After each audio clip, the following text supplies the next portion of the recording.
Hi friends, welcome to our channel. ఈరోజు నేను చెప్పే కథ పేరు కాకి అందం. ఓ అడవి పక్క పల్లెలో కాకి ఒకటి ఉండేది. అదక్కడి మిగతా కాకులతో కలిసి అప్పుడప్పుడు అడవి మొత్తం తిరిగొచ్చేది. ఒకసారి అడవిలోని కొలనులో హంసను చూసి, తెల్లగా ఎంత అందంగా ఉంది హంస, దీనంత సంతోషంగా మరే పక్షి ఉండదు, నేను ఉన్నాను ఎందుకు అనుకునేది. ఒకసారి హంస దగ్గర ఆ మాట అంది. అప్పుడు హంస, నేను అలానే అనుకుని గర్వపడేదాన్ని, కాని చిలుకను చూశాక నా అభిప్రాయం తప్పని అర్థమైంది. ఎరుపు ఆకుపచ్చ రంగుల్లో ఎంత బరువుంటుందో కదా చిలుక, అంది హంస. అప్పుడు కాకి చిలుక దగ్గరకు వెళ్ళి హంస అన్న మాటల్ని చెప్పింది.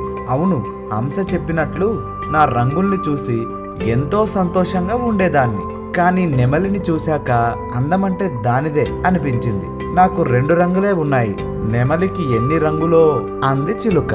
అప్పుడు కాకి వెంటనే నెమలిని కలిసి ఈ మాటలని చెప్పాలనుకుంది.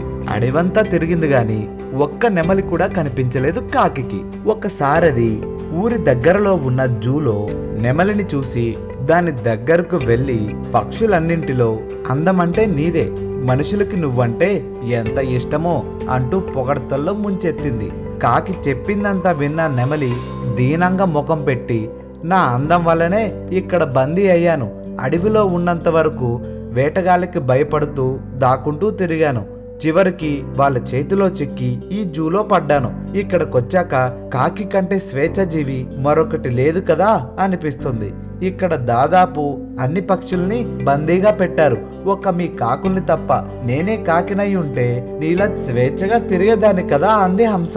ఆ మాటలు విన్న కాకి అప్పటి నుంచి మిగతా పక్షులతో పోల్చుకోకుండా హాయిగా జీవితం మొదలుపెట్టింది. ఈ స్టోరీ గనక మీకు నచ్చినట్లయితే ఈ వీడియోని లైక్ చేయండి.